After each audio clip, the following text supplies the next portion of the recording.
Hello, this is TV1, and I'm back again. I'm finally back with another video, and this time we're going to do a year in review, as you can read in the title, of WWE in 2014. And I thought about doing this review inspired by good mic work, another fellow YouTuber I know from the wrestling community who does lots of videos henceforth on the wrestling community about, well, anything he does. Go check it out. I'll leave a link below for that. He inspired me for this video, and I think that you should definitely go and subscribe to him. He does great videos, long podcasts, and he just recently uploaded a podcast documenting 2014, the highs and lows of it, and how it's one of the most groundbreaking years in terms of events and what happened. Let's go and talk into a lot of highs and lows that went on this year. And so I thought that since I've been watching quite a bit of wrestling this year, I said, well, I know a lot about what's going on. I've heard so much news. I've watched lots of videos, lots of updates, Raws, pay-per-views, SmackDowns, main events, Superstars, NXTs, and you know what? I'll do some, so you can see these pictures below. I've had some of my favourite events over the years, whatever, like the most groundbreaking moments and the most major moments. If I missed out on some, you can comment below what you think, and we'll get into that in a minute. But first, I just want to notice and leave a note that this is probably going to be one of my last, if not last, video of the year. And in henceforth, the video that we're going forth after this will be probably more aimed at a usual series. I know that I probably won't be doing hauls. I'm going to London soon. I might be getting some stuff there, and I might do a haul on that. Christmas haul could be coming alongside that. I might do that in one video. If I get a cool camera off if I use my mum's camera, I can do that haul. So I'll get into that and see if I can do that. So I'm just excited to see if I can do that. One video idea that I could be doing, the Q&A you noticed I left on my videos last week. I don't think it's got anything questions asked, so I might just do a few default questions or frequently asked questions that you may ask, and then just do a video based on that to learn about me, okay? So yeah, I might do that. TV1 could be something pretty exciting. It's something to watch, you know, guys. I do some short videos like that, like vlogs and stuff, basically just documenting stuff, and my hauls videos, as I said, on stuff I've bought or stuff I've received. So one cool thing that's coming soon. I don't think I'm going to be doing movie reviews. I know I said I was going to do like movie reviews and stuff. I haven't done one ever on Christmas review, but I haven't really done those, so probably won't be doing them too soon. It might be a good idea to do soon, like in my El Clasico Wednesday, which I'm just going to talk about in a sec.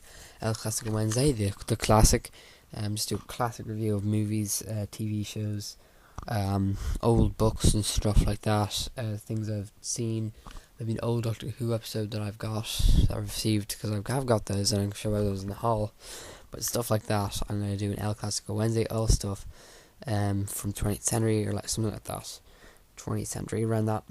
So yeah, it's a good idea to do, just to keep me going on Wednesdays, and for something different for you guys to take in. The Hub the Hub podcasts that I was talking about, they'll probably be up every weekend, I'd say, to keep them on a regular basis. I mean, I'm going to keep them up and try to get them all to 45 minutes, but if I don't feel creative, they'll be down like 35 minutes between those time frames. So have you seen my last two? I think they were like 30 minutes long, which is not too bad, but not too good. I know people don't really watch these ones, so I'm not too concerned about those that much, but I think I'm going to continue on the Hub podcasts each week, which would be a good thing to do. Obviously I'll have those NXT reviews every Friday, the El Clasico Wednesdays, and they're sort of my main documented things. Those three events that I'll keep on doing. I don't think I'm going to do those WWE pay-per-views, but I might do other stuff. I'll do this hauls, and TV shows will come up soon, episode reviews as well, series reviews. I'm going to continue on that Malcolm in the Middle series, those, what was I talking about? Those dramatic readings for the Machine Gunners. I think I might get all this stuff done, and then I can go on a clean slate for the new 2015 and the new season of events that I'm getting up to. So I'm pretty excited about that. I do some more wrestling videos just like this one soon. Could be on the agenda. I'm not too sure on that, but obviously I'm moving my NXT reviews. I'm not too focused on the main sort of product that's coming out lately, but again, that's all up for debate and up in the sky. So, you know, anything is possible to happen. Yeah, that's all I really can say about this. let's go in, and without further ado, let's start off and talk about WWE in 2014 major events. Well, let's get into it. So, this year in WWE 2014, we started off in January, and we got pretty big announcements going on. One of the most famous, and the one that I remember the most, came when CM Punk went and took his ball and went home. We remember that back in January, just after Royal Rumble. I remember watching that. My favourite pay-per-view of the year, probably, I mean, that's up for debate. I mean, you could say WrestleMania, and I know Money in the Bank are pretty good. But here we are, at Royal Rumble 2014. We're all pumped up for this. It's all up for debate who's going to win. I think we're all sort of like thinking that it's going to be like CM Punk. No, it was going to be Roman Reigns was sort of like the man there. You can see that I was kind of focused on this match. Of course, I wasn't looking at the other matches, like the championship match. But anyway, we could see it was Roman Reigns was sort of defying the laws of physics, beating everybody else in the whole ring in WWE in that Royal Rumble match. And he got the most eliminations in the whole history, beating Kane, and that big news there. I mean, he's going into domination mode, which he would be on for months ahead. And there you go, he gets defeated by Batista, I think, and Batista wins. And this is the plan that WWE had set up for Batista to become some big hero, big face, and he gets over. But obviously he ended up being hated for that. So Batista, well, he's not going to be a face. He's going to be some big ideas that we had for him. I don't think it went to plan pretty well. Batista wins the Royal Rumble 2014, goes on to get his spot in WrestleMania 30 alongside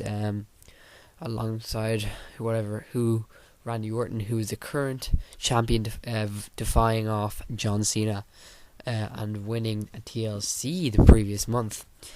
We remember that big match that we have. I'm not going to talk about that because that was kind of 2013 news. But anyway, that's so long ago. That's like 2 years ago. Well, no, it's a year ago. It's actually a year ago. But 2013 news was Randy Orton beating John Cena at TLC 2013. And winning that new unified WWE World Heavyweight Championship, which was a pretty big moment in the history of WWE. They sort of talk about this quite a lot. I mean, quite a big, as you can expect, quite a big deal about this, about how the World Championship, the WWE World Championship, was this big thing, and that it was made into something that only the best in the whole company can hold. And Randy Orton here, who, yeah, I can say he is a great guy for WWE to rely on. He's one of the big 5 wrestlers that WWE sort of focus on, like him, Triple H, if you can count him as a wrestler really, John Cena. Don't really think of anyone else off the top of my head. I mean, I think they're like the big 3 you can think of. The Undertaker, of course, and just big old timers who come back like Hulk Hogan and Ric Flair. You know, those guys that aren't in the ring. Of course, they've all retired ages ago, but still, they're like big guys who can come back in anytime they want to. Yeah, we see this sort of stuff going on in January. January was a big month for 2014. I mean, it kicked off with a good start. A big start, I mean. But anyway, Royal Rumble time, which is sort of there in the end. But I can't remember much of what happened earlier on in January. I mean, it probably wasn't too significant. There's obviously that build-up to the Royal Rumble, a very exciting time as the road to WrestleMania begins. They make a big effort to show this. They got the new WrestleMania 30 pump-up fit, warm-up, why am I saying that? And Batista gets this sort of weird negative response from the crowd, Roman Reigns. And I think that Royal Rumble wasn't the greatest Royal Rumble, I can say. CM Punk played a big part in this as well, and led to his departure, taking the ball and going home, as I mentioned. But the Royal Rumble match on its own, I felt, wasn't up to the standard of the greatest, and it felt to me just a little lackluster. Maybe not too memorable in terms of in-ring wrestling. That's sort of what I felt in this whole pay-per-view. Not too memorable. I can't really think back and say, oh yeah, it was a great moment. Maybe I'm just not looking too deeply into it. But for me, it felt like lackluster. But, you know, that's my simple opinion on that. Obviously, CM Punk goes on there, and well, what does he do? But he takes his ball and goes home. When is this? The Raw the night after. Am I right in saying that? He was put into a match. I'm sure with like Triple H, and he did not want to be fighting Triple H. Well, at WrestleMania 30, which was going to be the big. He wanted to be in a much bigger spot. Seems like this type of guy that he doesn't want to have some. He wants to be the best in the whole business, and he doesn't want to be let down by anyone else. Sorry, let down. What did I say? Let down. Yeah, he doesn't want to be second. He wants to be first, and so he's not gonna have any crap from anyone here. But of course, he can't have his own way. I've heard all of that in the Coke Cabana podcast. I'm not going to go too deeply into that. I think I've talked about it in one of my podcasts as well. And the main event... Wait, let's just talk about this. So the card's fifth match and main event for the evening was the annual Royal Rumble match for the WWE World Heavyweight Championship match at WrestleMania 30. CM Punk and Seth Rollins were entrants number 1 and 2. They spent the longest and second longest time in the match, 49 and 48 minutes respectively. Kane entered at number 5 and targeted Punk, but Punk managed to eliminate him. We had all sorts of things. How it ended was they already eliminated. Kane returned to ringside and pulled Punk over the top rope to eliminate him. Very annoying for him. Then sent him through the Spanish announce table with a chokeslam. Reigns eliminated Sheamus to set a new record for most eliminations in a Royal Rumble match with 12, but Reigns was then thrown out over the top by Batista, who won the match. So Batista just getting Reigns out and making Reigns really, really close into winning that.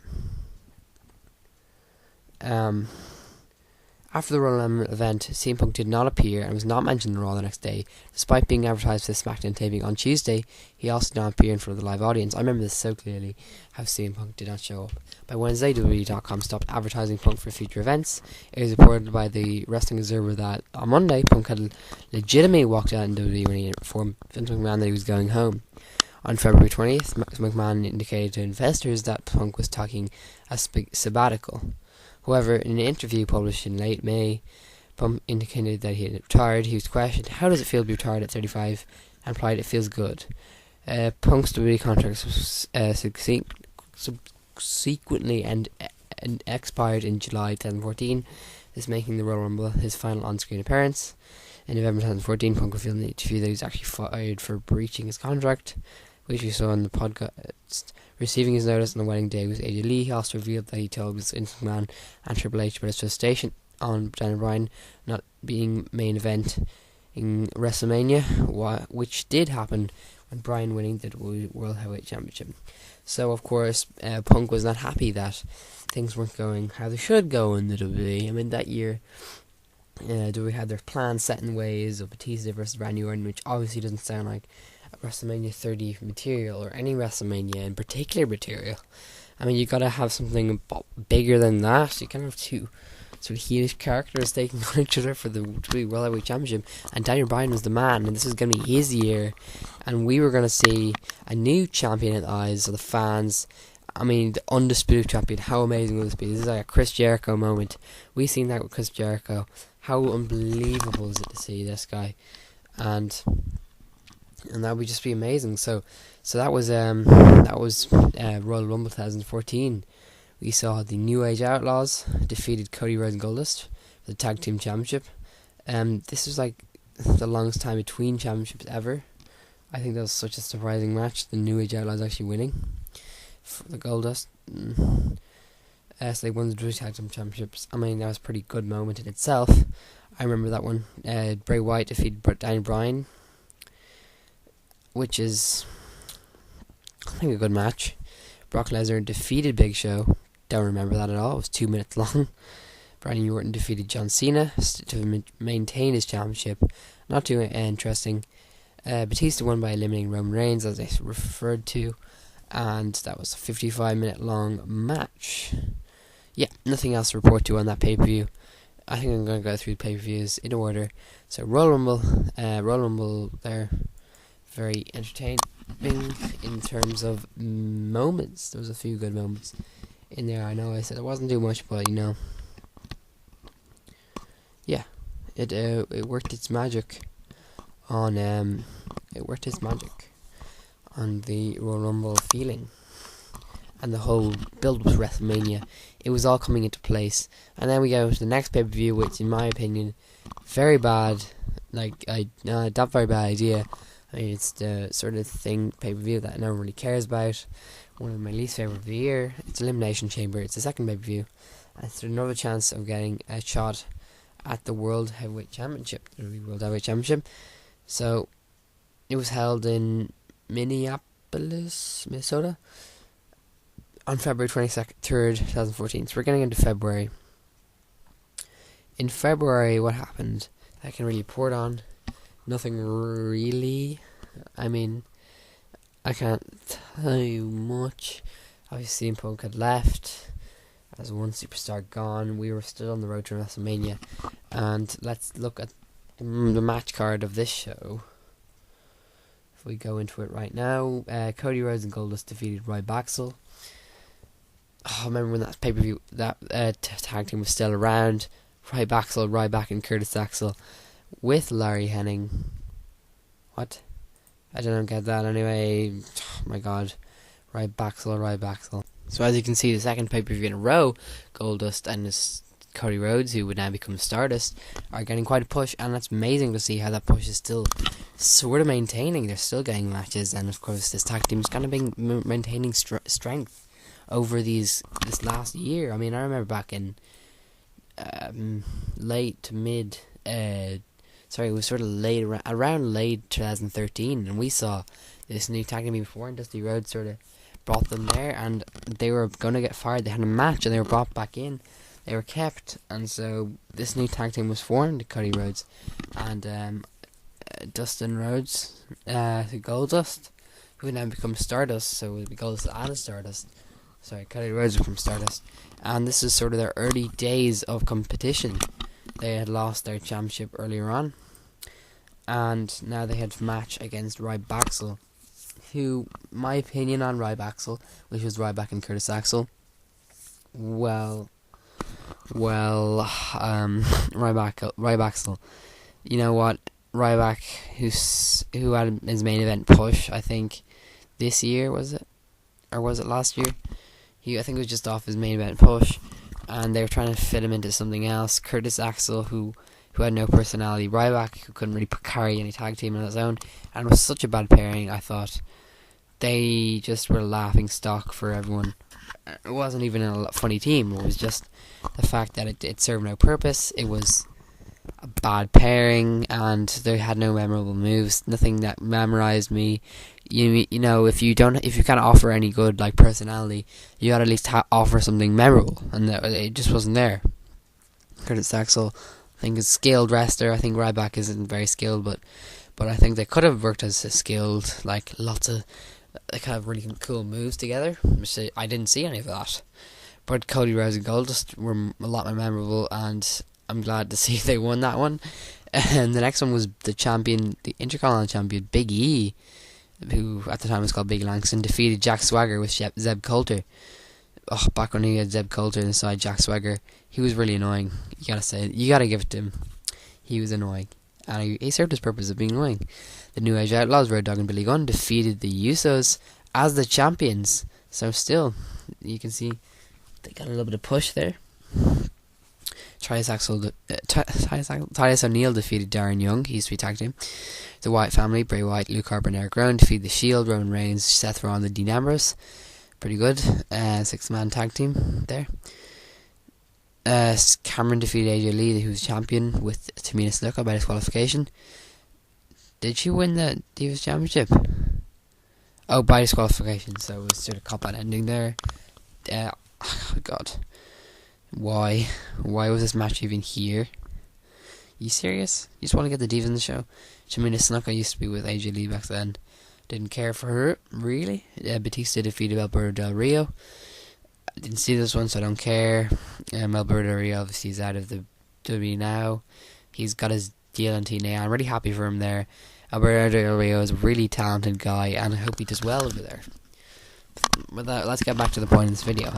Randy Orton as a champion defeated, obviously the World Heavyweight Champion, defeated John Cena, Cesaro, with Zeb Coulter, Christian, and Sheamus. So Zeb Coulter was double timing with Cesaro as well. Same time, I remember this moment. So it was a elimination chamber match at the main event, and we saw a big elimination chamber. So Randy Orton defending, and well, it was that match that I haven't seen, so don't care too much about. Randy Orton at the time, was he serving as a heelish character here? Obviously he went off with John Cena win, and they're trying to get John Cena out of the picture, losing alongside, some other guys. I mean, he's got there's big names in this match. Christian, who had come back for a bit, and then he just left off. I mean, he was pretty good. I think Christian was still kind of fresh. He was still sort of active in the ring at those days. And speaking of Christian, he's going to be on December, the very last Raw of the year, which is tonight. My time, I'm not going to talk about it because I'm uploading this video tomorrow, so it won't be on. But it was on last night then, I guess, if I'm uploading this tomorrow. So Christian and Edge will be co-hosting the show, or will hosting the show together. And that's kind of like Raw. I might even do a review on that if I get time to, or if I even watch that show, which I might, because it's the last of the year. What was I talking about? Yeah, so these guys who were taking on Randy Orton were all taking on each other in this mad match, just finding a way for Randy Orton to remain strong and to showcase a lot of superstars like Christian, Sheamus, and Cesaro. Cesaro with a Zeb Coulter on his side. So the people think, was this one was a heel? Heelish type of thing? I'm not sure. But anyway, the aftermath of this was Batista and Alberto Del Rio face each other in a rematch with Del Rio prevailing due to Randy Orton distracting Batista. Orton then mentioned the boisterous negative reaction since Batista's return. Batista responded by saying that the WWE Universe has their own voice. Later on, however, Batista addressed the crowd telling them he did not return to the company to be liked, only to win the championship. Daniel Bryan confronted Triple H, arguing about constantly getting screwed in title matches ever since SummerSlam and challenging him to a match at WrestleMania 30, but then later declined. Later that night, Bryan defeated Kane and afterwards voiced his opinion to Triple H by stating he should give what fans want. Bryan challenged Triple H on the March 3rd edition of Raw, but Triple H still declined. First stated Bryan conjured up the Yes movement on the March 10th edition of Raw, involving WWE fans which gathered around the ring, forced Triple H to accepting his match with a stipulation that if Bryan's defeated Triple H, he will be inserted into the WWE World Heavyweight Championship match. I remember this very clearly. On the March 17th edition of Raw, the stipulation would change. I said it would be the winner advancing in the main event for the title, thus assuring a triple threat match. And that is what we got at WrestleMania. We got two matches that sort of worked into the main event. We got a match that worked in the main event. It was Dan Bryan versus Triple H for the main event in the triple threat. I mean, pretty interesting how that worked out. Obviously, the Authority storyline was going underway. It had been going on since SummerSlam 2013. We saw Daniel Bryan constantly being tormented by Stephanie and Triple H, mainly Triple H, and he was finding his way in. This is after his sort of push with the Shield, with the Wyatt family. He was sort of part of that, and he sort of had a few matches with the Wyatts. He still had that one at Royal Rumble, and that sort of finished up that Wyatt angle with Bray Wyatt at around that time, and then Bray Wyatt would go on to feud with John Cena in the 3 matches they had together. So clearly Bryan was getting onto a big time here. He was getting his big push, and CM Punk I think would be happy about this, that he got to do something like this. So he was going to have that big push, and WrestleMania time would be the time to promote this guy and hopefully have him as World Heavyweight Champion and have the biggest moment of his whole career. Everything that was paying off towards this. So he was working his way up to such a big moment, and we see Triple H trying to conjure him down. The Yes movement. We had so many big moments with him earlier on that year, which were all positive things. And I remember a lot of these things that he had. He had some good matches, I think, all over different Raws. So yeah, I think it it was good to see stipulation get put forward, and people power is a good strong sort of theme in this whole thing. When we have that yes movement, and Daniel Bryan has very much had that sort of character at the time. Also, John Cena would call out the Wyatt family, only be attacked by the faction's leader Bray Wyatt, as I got into it. And on the March 10th edition of Raw, when Hulk Hogan announced the Andre Giant Memorial Battle Royale at WrestleMania 30, Cena at first entered himself as the first entrant, only for the Wyatt family to interrupt, insinuating that Hogan's and Cena's heroic personas are facades, and the Bray is the truth. Cena would then instead challenge Bray to no one-on-one match at WrestleMania. The Usos defeated the UAG Outlaws in a non-title to ensure the spot again for the tag team titles. On the March 3rd edition of Raw, the Usos finally defeated them to capture their first WWE Tag Team Championships. Hooray, hooray. The UAG Outlaws were obviously not going to keep it very long.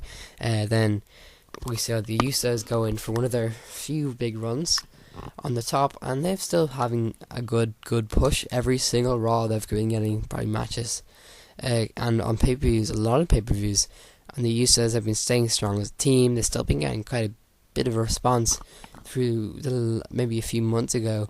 It got to its sort of peak. Cameron got a match for the WWE's TV Championship on the following SmackDown against AJ Lee, but she failed to win the championship cleanly this time. Yeah, it's SmackDown, guys. Anyway, Cameron, probably not as good, even as good as Naomi. So I think Naomi should got pushed like that. And we obviously had that sort of the turn when Cameron wanted to be different from Naomi. That was a few months later on, I think. So what was I going to talk about? Other than the fact that John Cena would be sort of insinuating he was knocked out of that Andre Giant Memorial by signing or something, and Bray Wyatt was after him. He was challenged on a one-on-one match at WrestleMania, and we got that match. Done. So let's move on to the next one, which of course was WrestleMania 30. Also written as WrestleMania XXX. And this one was set to be one of the biggest pay-per-views of all time. Obviously, the 30th anniversary, it had loads of sort of hype around it and built. It was going to be set in New Orleans in Louisiana in the Mercedes-Benz Superdome on April 6th, 2014. There were 75,167 people in attendance for this pay-per-view, and WrestleMania is considered WWE's flagship event and has been described as the Super Bowl of sports entertainment. WrestleMania featured professional wrestling matches that involved wrestlers from pre-existing scripted feuds, plots, and storylines played out on WWE's primary television program, Raw and SmackDown. Wrestlers portrayed faces or heels as they followed a series of events that built tension and culminated in a wrestling match or a series of matches. The pre-show is split into two segments, each an hour long. The first half could be watched for free on WWE.com, YouTube, and other social media outlets, while the second half, which had the pre-show match, was only available on the WWE Network. The pre-show match was a fatal 4-way elimination tag match for the WWE Tag Team Championship. Wait, just go down a sec here. Sorry. It was a fatal 4-way for the Tag Team Championship. 4 different teams. Usos, the Real Americans, the Ryback and Los Matadores. So, the winner was the Usos, who defeated all the other teams. Pretty impressive for them. And this is where the sort of Usos big push comes along. I mean, yeah, the big push for Usos. You gotta be happy for these guys. I mean, they've worked hard for it. And I guess their hype just starts building from here on. Daniel Bryan defeated Triple H with Stephanie McMahon. We saw the end to Triple H's sort of reign over Daniel Bryan, just trying to stop him all the way up on this road to WrestleMania. That's what sort of consisted on for Daniel Bryan. His freedom from Triple H, and I just don't know, Triple H had he had a big cool entrance at the start, which he usually does with yearly WrestleMania matches. I mean, it's starting to become the time where he just wrestles once a year. It was a the winner was entered into the World Heavyweight Championship match later that night, which we, agreed on. So Daniel Bryan is at a bit of disadvantage now going into his next match. After this 25-minute match, believe it or not, 25 minutes, he has to go into another main event match for the WWE World Heavyweight Championship. So it's going to be a lot on his shoulders, and it's going to be hard for him to going into his next match. A lot of pressure going in, and a lot more hard work since he's just been worn down in this match. But anyway, the other matches were The Shield defeated Kane against Kane and the New Age Outlaws. The Shield winning that one, featuring Dean Ambrose, Seth Rollins, and Roman Reigns. I actually watched this pay-per-view, WrestleMania 30, and I think the Shield were performing pretty well tonight. Yeah, on that night, sorry. Cesaro won by eliminating Big Show from a Andre the Giant Memorial Battle Royale. The Memorial Battle Royale, this was sort of built up over the last few weeks, the last couple of weeks before this, and well, I can tell you that Cesaro was a hard-fought victor, and he had the most iconic moment I can remember from 30. One of the most iconic, which is where he body slams Big Show out of the ring, and it goes back to another one where Hogan body slams Andre. It was sort of 30 years in the future sort of thing, and he does a good job of showing the victory, and he's got that hype up. But then after this, he really doesn't do anything with that Memorial Battle Royale that was sort of kind of promised that something big was going to happen after that. I mean, it doesn't really happen anyway. Next one was John Cena against Bray Wyatt, alongside Luke Harper and Eric Rowan, who are all part of the Wyatt family. This one was a lot of sort of built up in the video packages as John Cena having, being psyched out by Bray Wyatt, or in some sort of, creepy Bray Wyatt type character that he is. He was playing mind games with John Cena, and it was sort of this mental sort of, he had to try conquer his mental capacity and fears from John Cena's point of view. So he does this and defeats Bray Wyatt in a time of 25 minutes, or 22 minutes. The sixth match of the night was Brock Lesnar against The Undertaker. He was Brock Lesnar alongside Paul Heyman. He's been Paul Heyman guy all up to this match, and Brock Lesnar, he comes back. He came back. He did about from 2002, 2004. He fought in the WWE. He went over to UFC. Then he came back for 2012. He's been fighting ever since. And tonight, Brock Lesnar beat The Undertaker. A most shocking moment, I guess, of the whole of WrestleMania. One of the most shocking moments of the year. Brock Lesnar puts him up on his shoulder, reverses some other, I don't know, whatever. Puts him on, does the F5, finishes him off. The Undertaker looks so weak in this match. This one went on for 25 minutes. It was a long haul for The Undertaker. His sort of annual match. This could be the end. This could have been his last moment of WrestleMania. And he finished on this not so decent match. But again, he's bowing out, and I guess he wanted to get out of there quickly. He wanted to sort of finish off his career. If this is the way you want to finish it off, then good for him, because Brock Lesnar sort of passed the torch over to Brock Lesnar. Brock Lesnar became one of the biggest men in the whole WWE, now the World Heavyweight Champion, currently.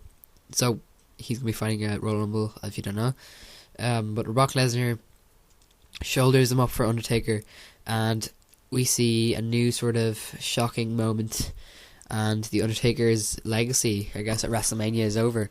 And the streak is gone, and there's not really much point of Undertaker coming back, in my opinion, to WrestleMania. I mean, he can make some appearances at WrestleMania, but I don't think he should have another match. Maybe this should be the end of his career.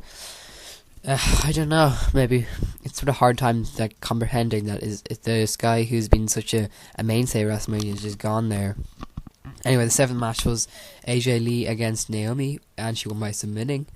Don't really care much. Well, I mean, if it's better than that big.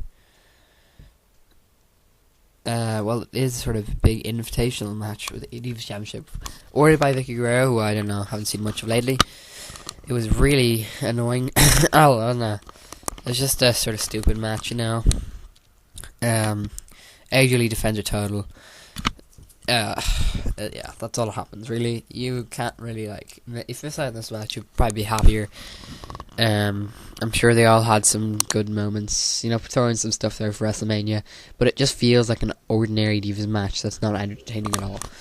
Anyway, next one is the 8th match of the night and the main event. Daniel Bryan taking on Batista, taking on Randy Orton. Build up for 3 months here. Daniel Bryan finally fight to face his way into the, the world of champions. The champions up on the name for plaque for years to come, and he will be in the history books. So the pressure is on. Batista, previous champion, and Randy Orton, previous champion. He's up for a lot here tonight. But obviously these guys coming in a heel, and it's a triple threat match, put a lot on the line. Daniel Bryan ends up defeating Batista and Randy Orton by submission, and he wins. And we get that big celebration at the end. And you can't really get much more than that. That is just superb to see. And yeah, one of the greatest moments of all of the year. So Daniel Bryan there becoming champion, the WWE World Heavyweight Champion. And it's just exciting and amazing to see. Of course, you can't really can't comprehend how much this guy has gone through to get to where he is today. And there you go, Daniel Bryan sort of reaching the peak of his career and the height of his career. There's more to follow after this, but anyway, he's a high point in his career here. Wins the World Champion. We get the whole celebration moments at the end, and to finish off the pay-per-view very nicely. This whole WrestleMania 30 just ends up going in great directions and having so much memorable moments. It's the 30th anniversary. It had a lot of pressure on. I definitely delivered in a lot of aspects.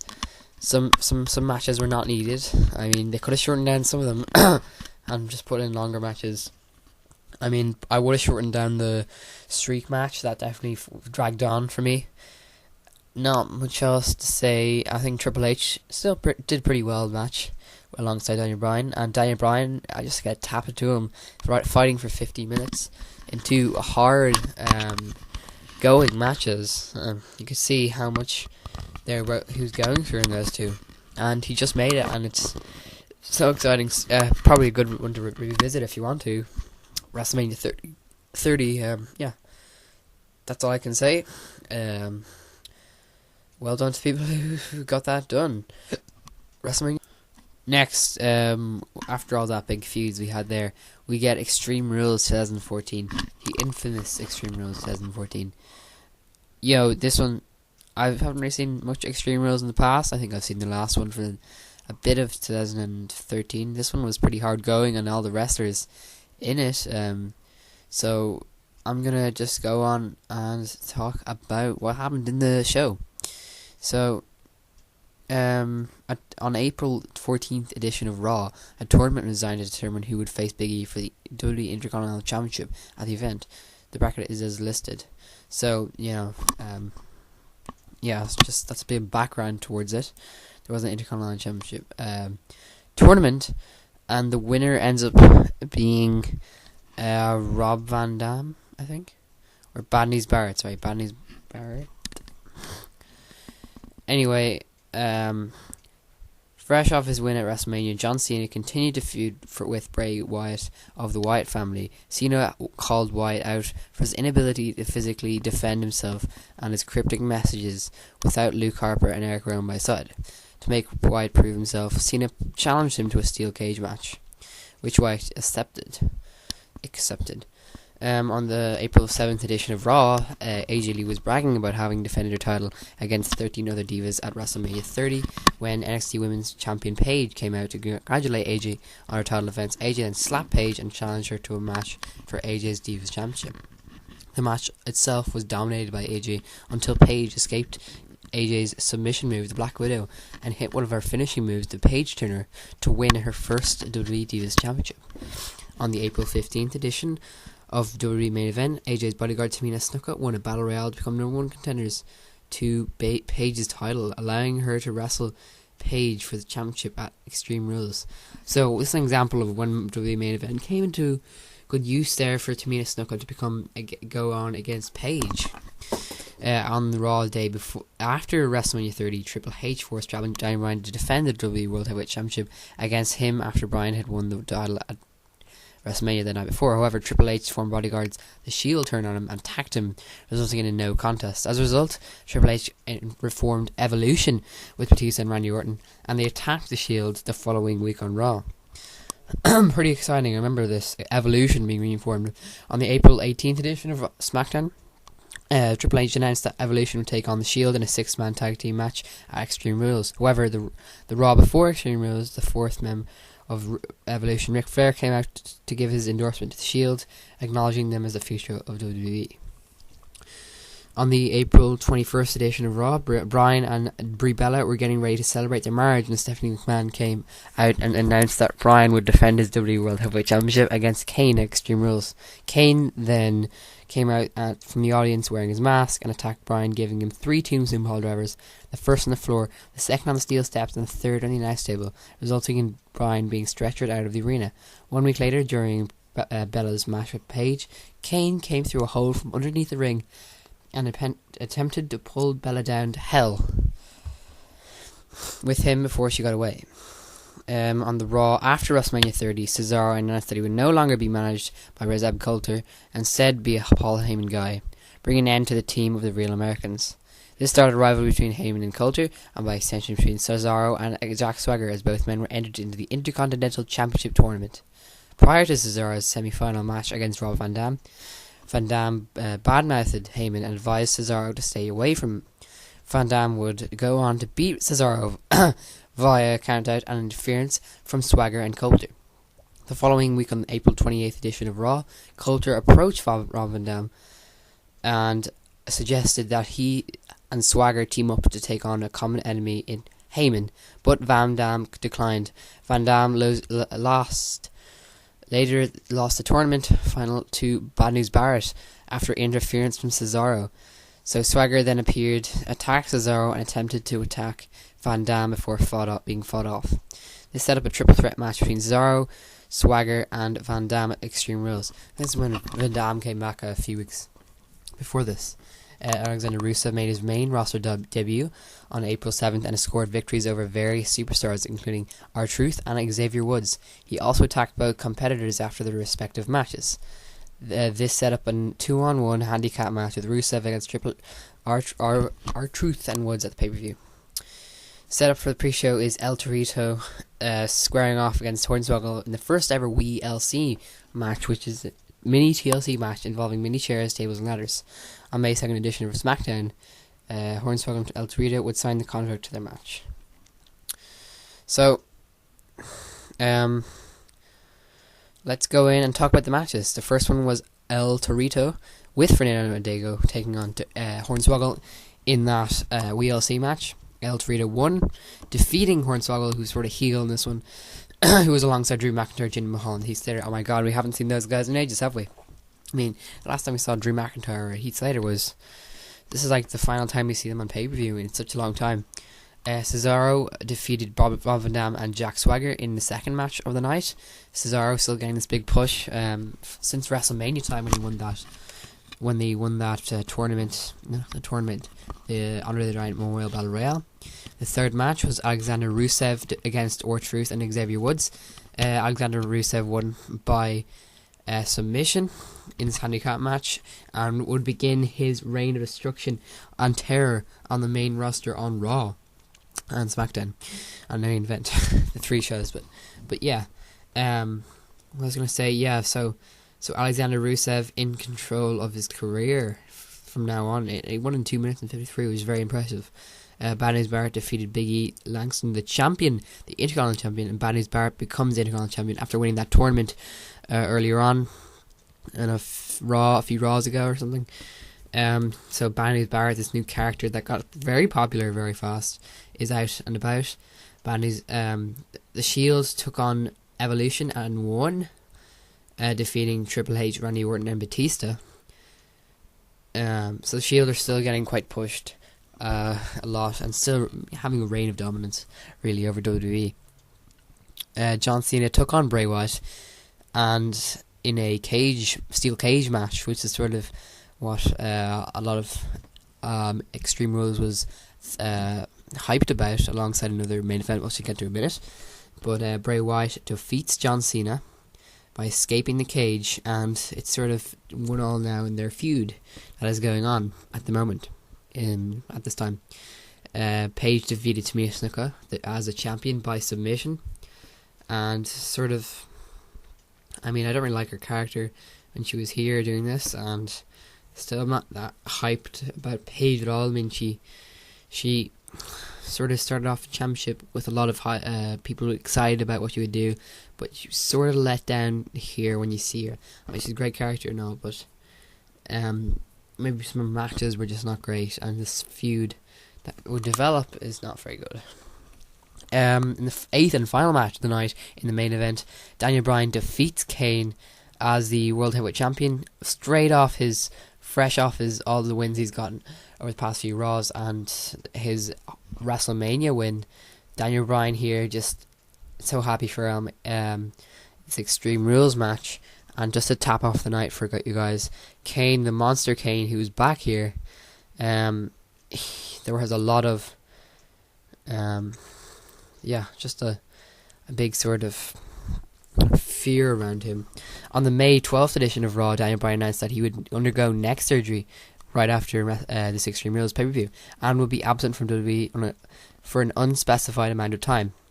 That same night, Stephanie McMahon called Bryan to the ring before Kane dragged him out of the entrance before loading onto stretcher by medical personnel.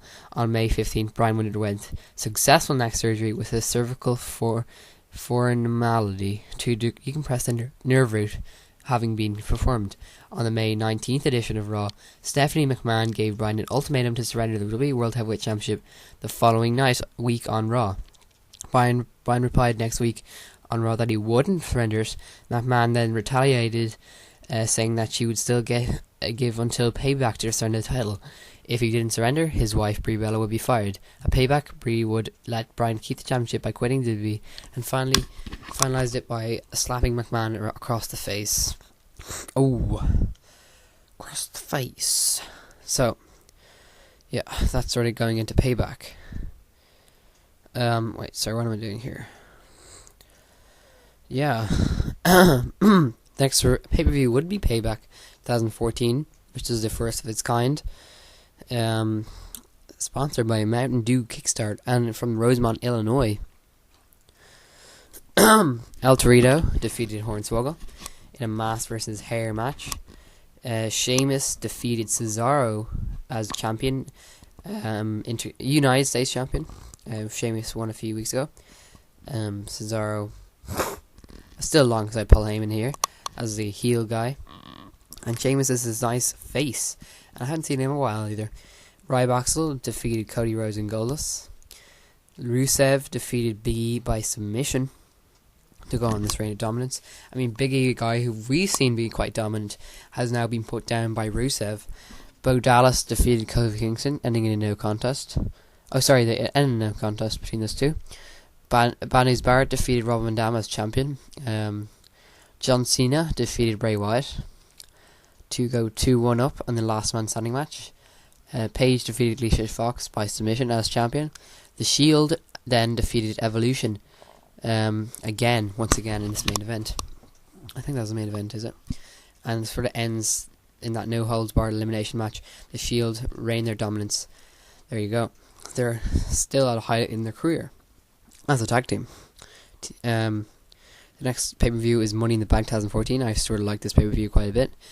It was live from Boston, Massachusetts, and it served as a device for the Usos defeated the Wyatt family in a tag team match for the WWE Tag Team Championship as champions. Paige defeated Naomi for the Divas Championship, defending it. Adam Rose defeated Damian Sandow. Seth Rollins defeated Dean Ambrose, Dolph Ziggler, Kofi Kingston, Robin Van and Jack Swagger in that ladder match for the WWE World Heavyweight Championship contract. Seth Rollins obviously leaving the Shield. Or was this before he left the Shield?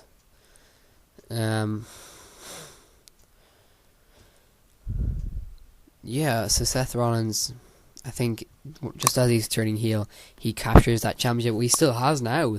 He still has the contract going into the new year. So from like July.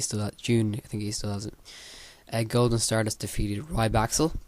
Rusev defeated Big E by submission to continue the reign of dominance. Layla defeated Summer Rae. John Cena defeated Kane, Randy Orton, Roman Reigns, Alberto Del Rio, Sheamus, Bray Wyatt, and Cesaro for that World Heavyweight Championship contract, which I think he used to get the championship. If I'm not wrong there. Randy Orton received medical assistance after the event. He received 12 staples to close the gash in his head, suffering during the main event of Money in the Bank. It followed the night in Raw. The Authority held a mock celebration for John Cena, revealed he would feature on the cover of WWE 2K15 video game, but Cena made it clear that he would not allow the Authority to control him. Triple H then announced that Cena would defend the championship at Battleground in a fatal 4-way match against Orton, Kane, and Reigns in a tag team match between 4 superstars late in the night. Seth Rollins attempted to cash in his briefcase before and assaulted Cena for his championship, but was stopped by Dean Ambrose, who early in the show declared that he there to stop Rollins from cashing in his briefcase successfully. Also on Raw, AJ Lee returned and successfully challenged Paige for the Divas Championship for her second reign. Pretty good for her. Bad News Barrett, who was scheduled to compete in the Money in the Bank ladder match, who had been stripped of his Intercontinental Championship due to injury and subsequent surgery. And the Authority announced a battle royale for the vacant championship at Battleground, which was won by The Miz. Cameron completed the villainous turn on July 7th edition of Raw, which is brought when she brawled with Naomi after they lost to AJ Lee and Paige, signaling the end of the Funkadactyls. It was announced that the two would face each other at the Battleground pre-show in a singles match, which is won by Cameron.